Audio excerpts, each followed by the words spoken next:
Hi, everyone. Our story starts 40 years ago. I was at a camp in Colorado, and one of the assistant director was only a 21-year-old. His name was Tim Dunham, and he had this young daughter who was a year old at the time, and his wife was pregnant again. And it was pretty amazing to meet him. He was a very godly man. Got to know him. The next year at that camp, I met Janie, and that started a relationship, a friendship. And the year after that, Janie didn't work at the camp. I did, and she came through and visited.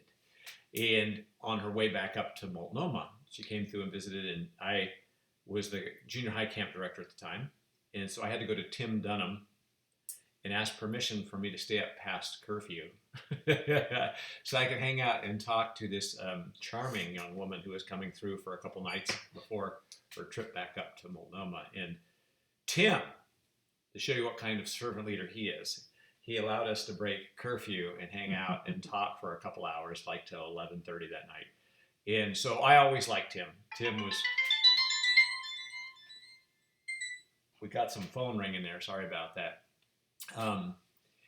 So anyway, I always liked Tim. Tim was always an amazing man. He was an amazing leader. But what happened when we were in China? So we went to China. Tim and Denise, his wife, and their family, he was a pastor in southern Colorado, way up in the Rocky Mountains.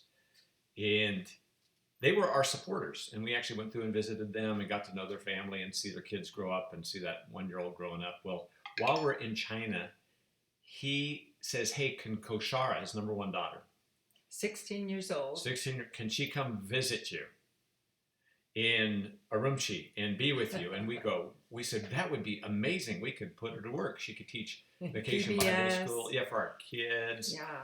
And not just our kids, all the kids in the city. Not all the kids in the city. That would be too many, but all the foreign kids.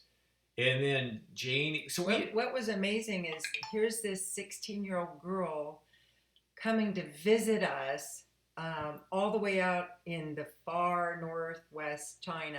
So, I mean, she flew and caught all the flights and she came all by herself. It was pretty unbelievable. It tells you a lot about her and her family. Well, it tells you a lot about her family. That is 16, they send their 16-year-old daughter to be with us out there. So she was out there.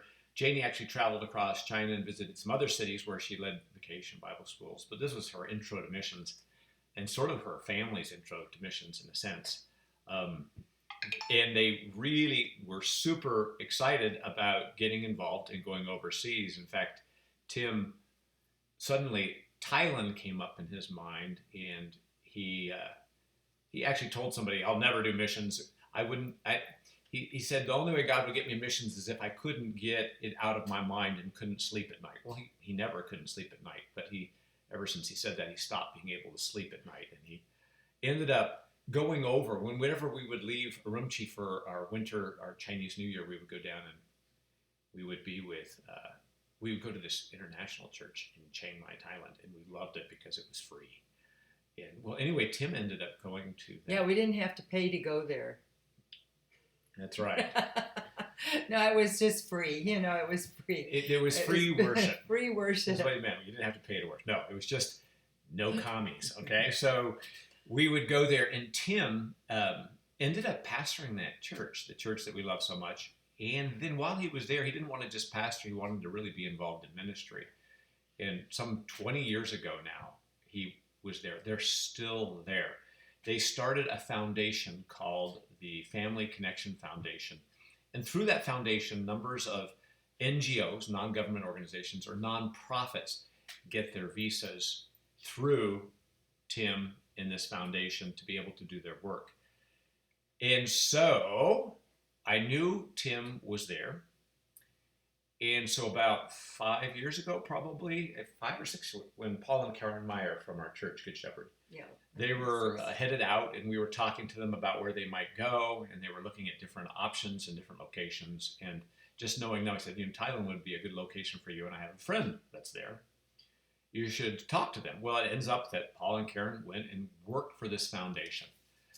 So Paul and Karen invited us with Tim's approval, even though we broke curfew, by the way. He still with Tim's approval, and to go out and to do their conference. They have a conference where they bring all 15 of these nonprofit groups together that do ministry anywhere from sex trafficking to working with a people group called At-risk children, at-risk children, refugees. there are so many projects they have, and they're all amazing. Some of the people that they work with are absolutely incredible.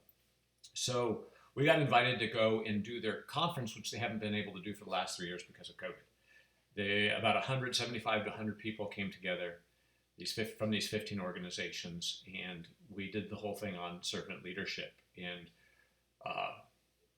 the Thai culture is extremely formal. You always do this, and if the person's above you, you have your hands up higher. If they're below you, you put your hands down lower.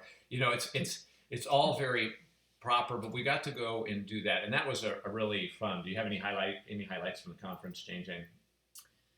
Well, the conference was amazing. I think there was like 9 different organizations that came, and everybody was so excited.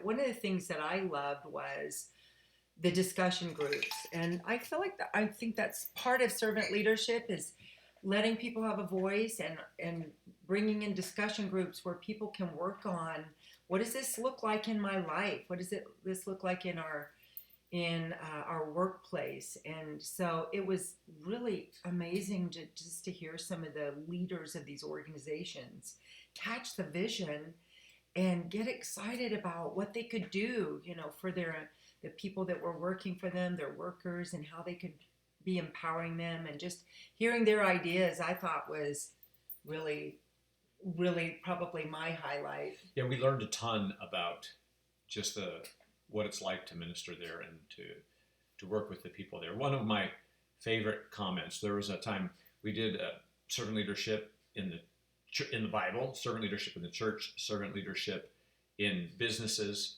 and servant leadership in the home. And the last session we were talking about home and just the teams. And one of the questions that I posed, and something that God's been working on me in, is, how someone says, well, I know they love me.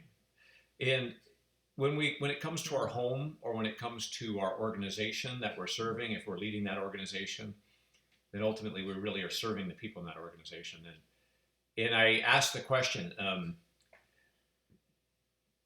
what would your people say, people in your organization, or what would your kids say? Would they say, I don't think he loves me?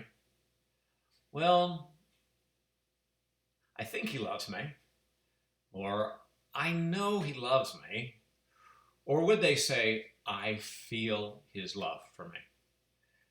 And, God wants us to graduate from the lowest place up to the highest place, so that those that we are leaders of actually experience our love for them, and they feel it, not just know it cerebrally. And I know that so often in families our kids can go, well, I know they love me, but if they're not feeling it, then something's amiss. But anyway, I was in our small group and we were talking about it. Well, and it's the same way with God. Like he actually wants our emotion engaged to feel his love. Yeah. When we meditate on what God did for us through the cross and his resurrection, when we spend time really thinking about that, we should allow our emotions to get engaged and feel his amazing love for us. And it's that feeling his love for us, as well as the knowledge of his love for us, that truly transforms our lives. But one of the guys, he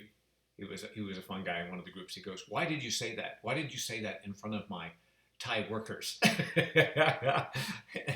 Exactly. So you would, says they had to hear you say that right in front of everybody. So it was a challenge. I mean, it was a challenge to me. Again, do people know I love them, or do they feel the love that I have for them? And that's a good question for all of us to ask. So anyway, that conference was really a well-spent time, learned a ton about ministry. And then from there, I got to go up to the mountains, up to 4,500 feet up in the mountains, to a group called the Lahu. And the Lahu, you probably have never heard of them.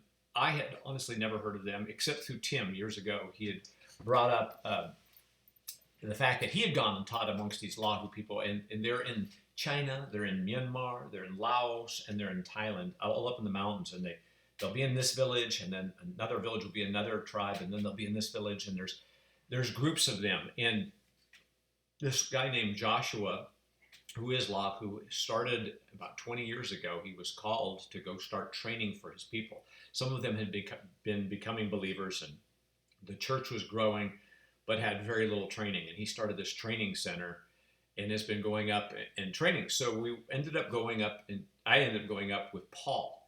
And that one of our highlights, Paul and Karen, just being with their family was so much fun. But I got to be with Paul this whole week. So for 5 days up there, we were amongst the Lahu people, and in the newsletter that we sent out there are videos attached. You can see pictures of the training. But what was so amazing about this is we get there, and there's this woman who came, and her name is Ruth.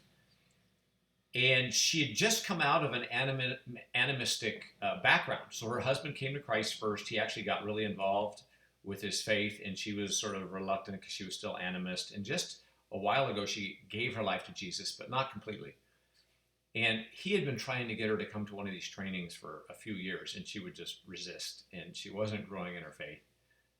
But this time, something happened. She had a dream.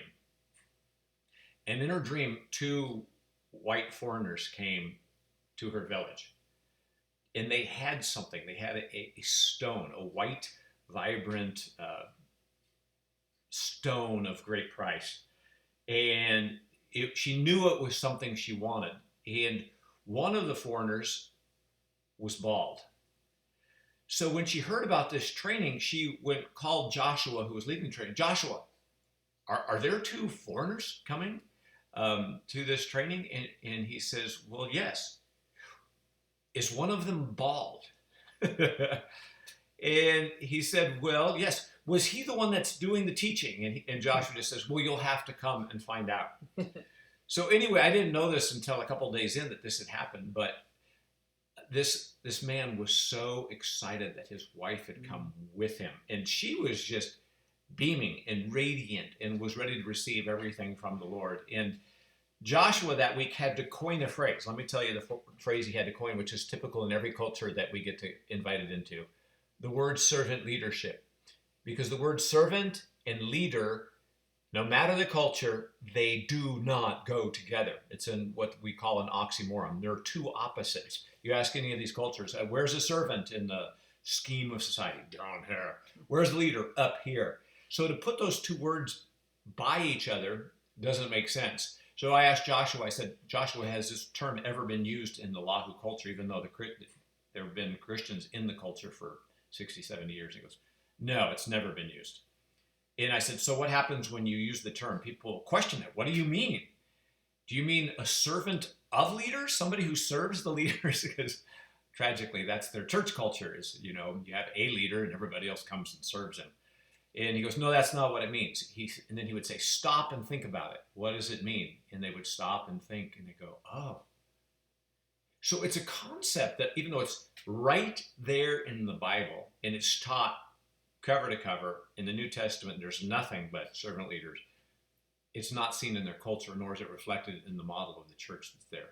So it was brand new to them. And it was so neat to see God doing amongst these men and women together, and to be able to worship with them and to see God developing that. Now, Joshua, the last night, it was Thursday night, he couldn't sleep all night because he was so excited. He's the one leading this, and he's been leading these for 20 years. He was so excited saying, okay, we've had graduates from this program, and they all have to come back. So we got to go. I got to call these graduates in China. I've got to call them in Myanmar. I've got to call them from Laos and say, we're going to have a training. And so he asked me, can you come back and do another training where we would bring in the graduates? Because this is, as Joshua said, this changed his whole way of viewing leadership in the church and in the Bible completely. Yeah. So it looks like October is when he's already been calling people, and that's when they can come. So I'll probably be going back with another one of a man from our church, another elder from our church, and doing that. And while I was up in those mountains and God was doing these neat things, Janie was down in the valley, and you tell what you were doing down there. I got to ride back with the guys, and it was really clear that Joshua had such he had so much excitement, and he was like, we got to get this guy and this person, and like I just learned so much. Yeah, it was exciting to hear how much they had caught in the vision for servant leadership. One last thing. He had been teaching for 20 years. And he says, but nobody's ever taught like he did. What we did is both Paul and I sat in a circle. We made it so we would sit in a circle, and it was engagement the whole time. It was asking, it was drawing out, it was trying to understand how they do it in their culture and how they do it in the church. And then they would see that, and they would juxtapose that up against Scripture, and they would go, wow, what's going on here? So he said, it's, generally it is. It's like someone stands up in front of a group and teaches them. And this they own 100% because they discover it as they themselves are going through things. Yeah. So anyway, that was really fun. So I got invited to go to the valley a couple hours north of Chiang Mai to the Aka people group. And I could look up and see the ridge where Jonathan was. But yeah, so they had wanted to do some trauma-informed care presentations, sessions with their workers, the Seed of Hope, who Paul and Karen are now working with. And it was just so fun, actually, because I told Paul and Karen, look, you don't have to make like something happen for me to be able to do anything. But it was so neat because the interpreter had just told Paul, we really want to learn about trauma and how to deal with it. So it was neat how that worked out. I do these sessions with the ladies. The trauma-informed care basically is working with the leaders and their workers of their organization. It's teaching them what trauma is. So we go through all of the vocabulary for what happens to someone physically, emotionally, mentally, and cognitively, and how that looks short term and how that looks long term. And then what we try to do is give them some opportunities to learn how just to be able to discover ways to move forward to celebrative growth. And I bring in various activities. I really like facilitation because I feel like facilitation helps people learn the most. And so I facilitate activities and discussions surrounding scriptures, and it was just really neat to see the women gather together and discuss. And some of the women that came had some trauma, and one woman especially had some serious trauma. There was a woman there whose husband had an affair, and she was right in the middle of that, and that was pretty traumatic for her, and she was experiencing a lot of those feelings and experiences. So it was about a two-day session worth of sessions. And it was kind of fun because one of the ladies from the conference that we had just been at, she is working with a couple of different organizations herself, and she rode her motorbike just 2 hours to come out to see us and to be part of the sessions. She spoke English, and the translator is just a beautiful person, and she is Thai, and she is like a laborer amongst the Aka people, and the Seed of Hope is working with at-risk children. So it was really neat to get to do that. I did some individual counseling as well, and it was also helping to train this translator a lot about the in trauma-informed care. It's something when a translator translates the things that you're doing, they learn it. They learn it better than anybody. yeah. And so it was her desire to be trained because they work with kids who've all been traumatized. They're all at-risk children, and a lot of them they attempted to be sold into trafficking and all kinds of stuff. It was exciting, and they really want me to come back and do some more, and maybe even do some marital counseling. And it was fun because I had a feedback session the next day with my translator, and she said that she had gone to church, and some of the women were at church and smiling. One lady was smiling, and she said, I am already experiencing so much freedom. And it's just really fun too, because I mean, we bring in scriptures that support what suffering is about. So they have to work through some of those things. This is really just, I would say, hits the surface of trauma-informed care. There's a lot of different resources that can go deeper with women. I'm actually doing a Mending the Soul study with a group of Nigerian women, and they're experiencing a lot of freedom just from, and intimacy in their group of women, and trust like they've never experienced before in Nigeria is what they've said. So there's different levels of trauma-informed care. So yeah, anyway, and yeah, that was very fun. And so another thing that was really great is we had a chance to not only hang out with the Meyer family, which is a beautiful family, and getting to know their kids. My cousin and his wife, whom we ministered with in the big country up north, we got to be with them. They're down there now doing stuff, translation, this and that. And working at the school. And working at the international school. And so we got to hang with them, and they have a son now who wasn't even born when we left. And now he's the senior. The two girls that were born, they're off in college now, but he's a senior. So we got to hang out with him, which was just a blessing. And what's really fun about that is my cousin, he when he was about 20 years old, I got to hang out in the summer, the summer that I'd come back from living overseas for a couple of years. Got to hang out almost all summer with him. And that's the summer he really committed his life and gave his life to Jesus fully.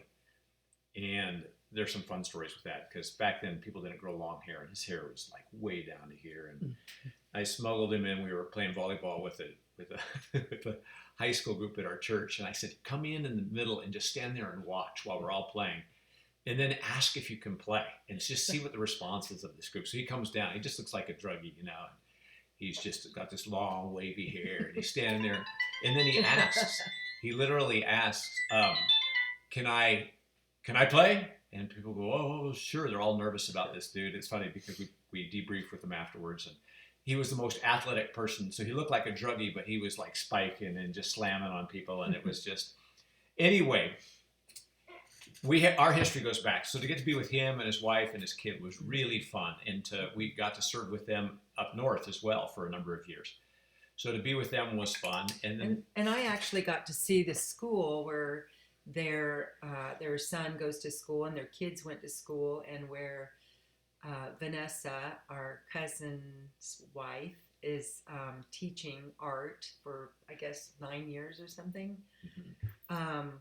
I was excited to get to see the international school. The international school is really all like volunteer. Like any teacher that goes there is supported by people back home. And the reason why I'm making note of this is because of Alexa Edwards, who I've mentored for a few years, and she's been in our lives, and it's just been fun to get to know her. She came to our Bible study every Wednesday morning for 4 years. And some of you will know Alexa, but she's going to be going, her desire is to go and teach, and she's just been accepted as a fourth grade teacher. And I just want to say, if any of you out there would want to support her, we would love that, because honestly, people leave the field because their kids don't have an education. and it's difficult for them to do homeschooling. They're just not equipped very well for that. And so for you to support a teacher at an international school is extremely meaningful. What's fun too about Alexa? Guess who interviewed her?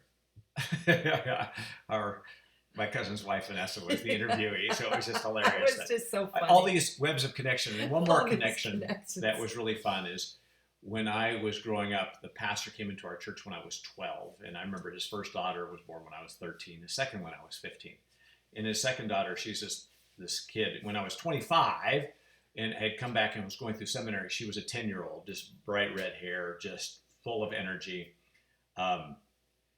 And so she and her husband are now also in Chiang Mai. No, well, guess where they were? They were in the city we were in up north for the city we were in for 7 years. They were there for about 8 or 9, and he was anyway to get to they be. had read the letters that we had sent back home and caught a vision for going to that region and going to our city that we lived in. They caught that vision. Yeah, that's what she said. It was reading our letters. Said encouraged her to consider not only going over and giving her life to Christ in an overseas manner, but they were in the same city as we were, and now we were in the same city together. And to hear what he has done. And by the way, go to this website, www.joybostwick.com. Art. Is it Yeah, art. Go look it up for me real quick while we're still talking, because you want to get that. She really captures some of the art of that country, and she's extraordinary artist. So just type in Joy, Joy, is how you spell it, and then Bostwick, Bostwick, and it'll come up. And then type in the word art. JoyBostwickArt.com. Yep. Yeah. Go in and you will appreciate that. But that was fun. Very fun being with them. And then we got to come back home, and now I'm get to be planning our next trip and talking to people about going back over to be with the Lahu. And you can be praying for that. But I just wanted to thank all of you. And I've gotten to be invited back to train up the workers of the Family Connections Foundation, one of the organizations that Tim began. So that's exciting too. Yeah, so we will probably be going back. That's what we do is when we get invited, and we like to go in and serve in that capacity. So thank you for your prayers. Thank you for all who give. Thank you for all your support in many ways. And thank you for taking the time to listen to this video. We really appreciate it and appreciate you. So thanks again for everything, and we'll see you. Bye.